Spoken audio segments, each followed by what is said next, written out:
Chapter 9. Jehu anointed king of Israel. Elisha the prophet called one of the sons of the prophets and said to him, "Put your belt on your waist. Take this vial of oil in your hand, and go to Ramoth-Gilead. When you come there, find Jehu, the son of Jehoshaphat, the son of Nimshi, and go in, and make him arise up from among his brothers, and carry him to an inner room. Then take the vial of oil, and pour it on his head, and say, 'Thus says Yahweh, I have anointed you king over Israel.' Then open the door, flee, and don't wait." So the young man, even the young man the prophet, went to Ramoth-Gilead. When he came, behold, the captains of the army were sitting. Then he said, "I have a message for you, captain." Jehu said, "To which of us all?" He said, "To you, O captain." He arose and went into the house. Then he poured the oil on his head, and said to him, "Thus says Yahweh, the God of Israel, I have anointed you king over the people of Yahweh, even over Israel. You shall strike the house of Ahab your master, that I may avenge the blood of my servants the prophets, and the blood of all the servants of Yahweh at the hand of Jezebel. For the whole house of Ahab shall perish.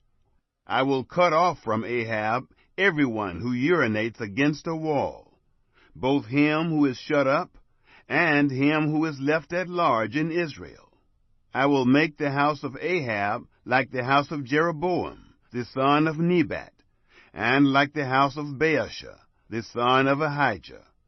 The dogs will eat Jezebel on the plot of ground of Jezreel, and there shall be none to bury her." He opened the door and fled. Then Jehu came forth to the servants of his Lord, and one said to him, "Is all well? Why did this mad fellow come to you?" He said to them, "You know the man and what his talk was." They said, "That is a lie. Tell us now." He said to me, "Thus says Yahweh, I have anointed you king over Israel." Then they hurried and took every man his garment, and put it under him on the top of the stairs, and blew the trumpet, saying, "Jehu is king." Jehu kills Joram and Ahaziah. So Jehu, the son of Jehoshaphat, the son of Nimshi, conspired against Joram. Now Joram was keeping Ramoth-Gilead, he and all Israel, because of Hazael, king of Syria. But King Joram was returned to be healed in Jezreel of the wounds which the Syrians had given him, when he fought with Hazael, king of Syria. Jehu said, "If this is your thinking, then let no one escape and go out of the city, to go to tell it in Jezreel." So Jehu rode in a chariot and went to Jezreel, for Joram lay there. Ahaziah, king of Judah, had come down to see Joram. Now the watchman was standing on the tower in Jezreel, and he spied the company of Jehu as he came, and said, "I see a company." Joram said, "Take a horseman, and send to meet them, and let him say, 'Is it peace?'" So there went one on horseback to meet him, and said, "Thus says the king, 'Is it peace?'" Jehu said, "What do you have to do with peace? Fall in behind me." The watchman said, "The messenger came to them, but he isn't coming back."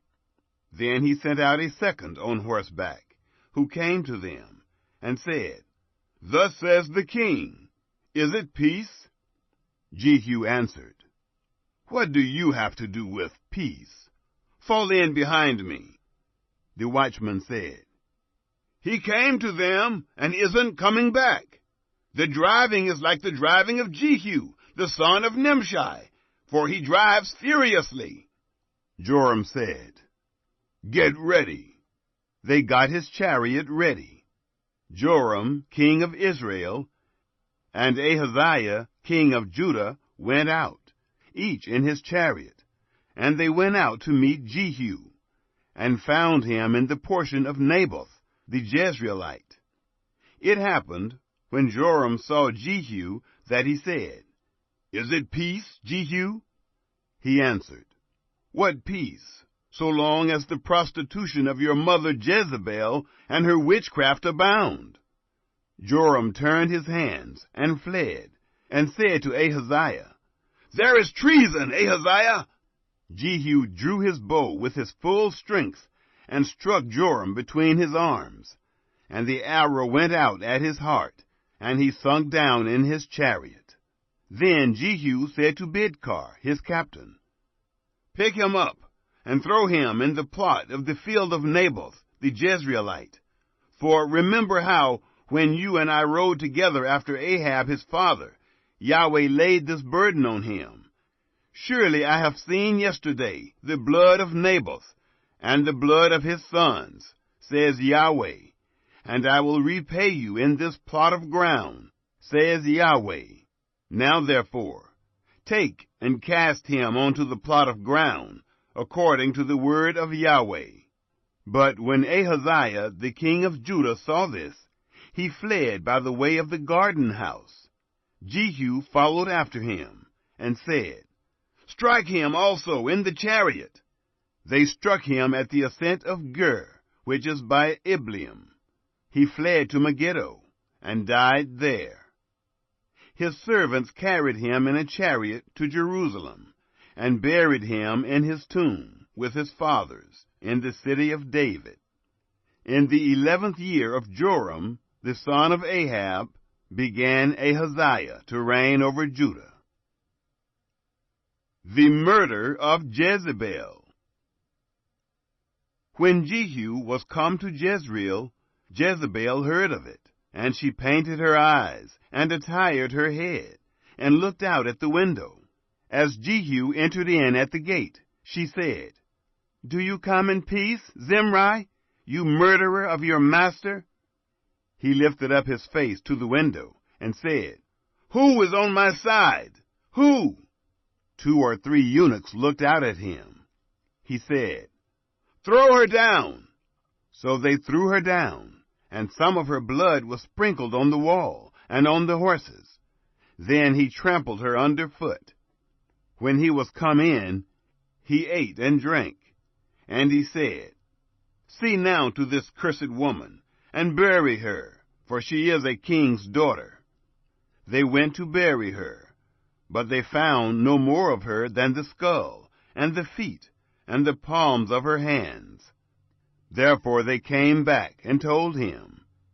He said, "This is the word of Yahweh, which he spoke by his servant Elijah the Tishbite, saying, The dogs will eat the flesh of Jezebel on the plot of Jezreel, and the body of Jezebel shall be as dung on the face of the field in the portion of Jezreel, so that they shall not say, This is Jezebel.